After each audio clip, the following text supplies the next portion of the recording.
शरद पवार के अडानी पर गुगली ने सियासत के बाजार को गर्म कर दिया है। 2024 के लिए जिस अडानी के मुद्दे को विपक्ष सबसे बड़ा हथियार बनाने की कोशिश कर रहा, शरद पवार उस मुद्दे को ज्यादा अहमियत न देने की सलाह दे रहे हैं।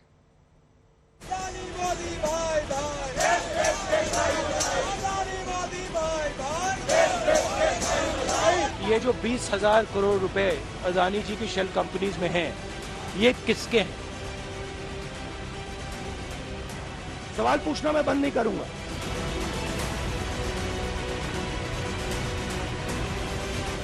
जिस अडानी के मुद्दे पर संसद का दूसरा सत्र पूरी तरह से हंगामे की भेंट चढ़ गया,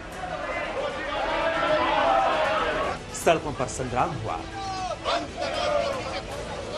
संसद परिसर के अंदर रोष प्रदर्शन हुआ, विपक्ष के 16 दल एक साथ आए, जेपीसी जांच की मांग को लेकर संसद नहीं चलने दी गई।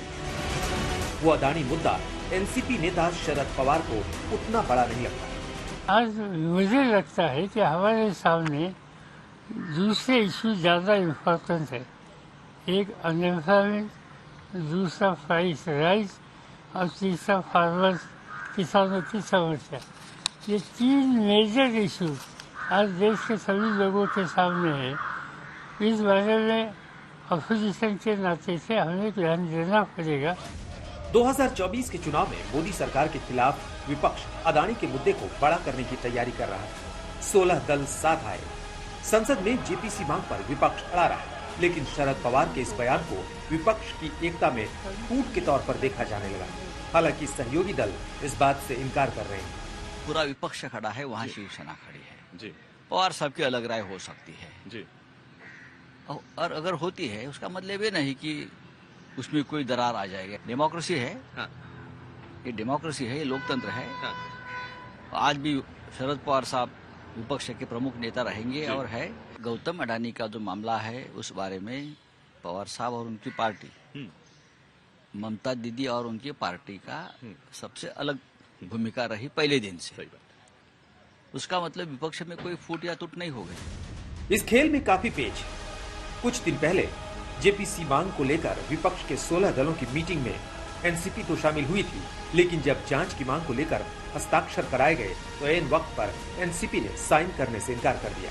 हालांकि शरद पवार ने इस पर अपनी सफाई पेश की। जेपीसी मांग के खिलाफ होने की वजह से शरद पवार का कहना है कि इसमें सरकार के प्रतिनिधि ज्यादा होते हैं, ऐसे में जांच अडानी के पक्ष में जा सकती है।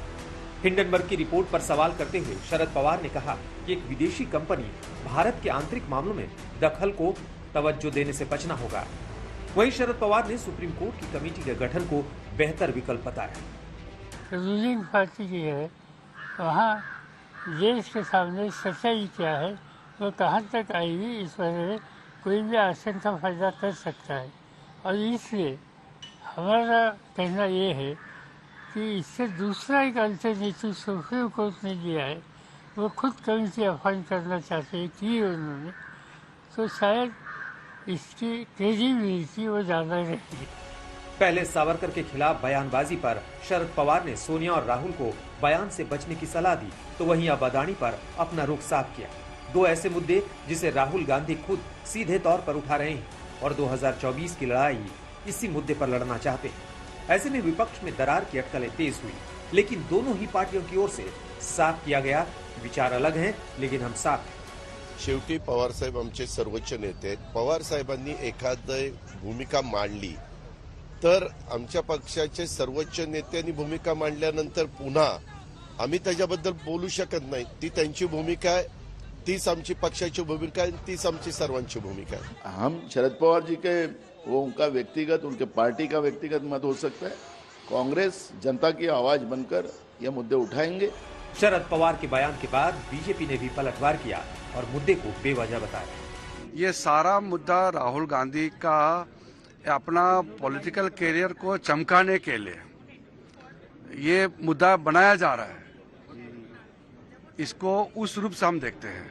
बाकी चीज तो देश में कानून व्यवस्था है, संविधान से चलता है देश। उन्होंने ये नहीं कहा कि इस घोटाले की जांच नहीं होनी चाहिए। उन्होंने भी कहा पर उन्होंने कहा कि जांच इस रास्ते से होनी चाहिए। हमारा मानना है कि इसके लिए सबसे उपयुक्त जांच जेपीसी। कांग्रेस ने भी अपना रुख साफ किया है। वो अदानी का मुद्दा लेकर ही 2024 के मैदान में उतरना चाहती है। राहुल की सांसदी चली गई, लेकिन अभी भी राहुल सांसदी जाने से ज्यादा अदानी को टारगेट कर रहे हैं। इस बार राहुल ने पार्टी छोड़कर जाने वाले बागी नेताओं का नामकरण अदानी की स्पेलिंग से किया। राहुल ने अदानी के ए को गुलाम यानी गुलाम नबी आजाद से जोड़ा, डी को ज्योतिरादित्य सिंधिया से, बीच में आने वाले ए को किरण कुमार रेड्डी से, एच को हिमंता बिस्वा से, तो वहीं आई को अनिल एंटनी से जोड़ा।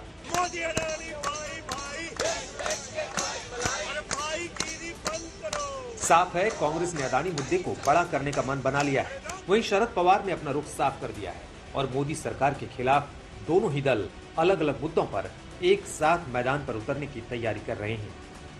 आज तक ब्यूरो।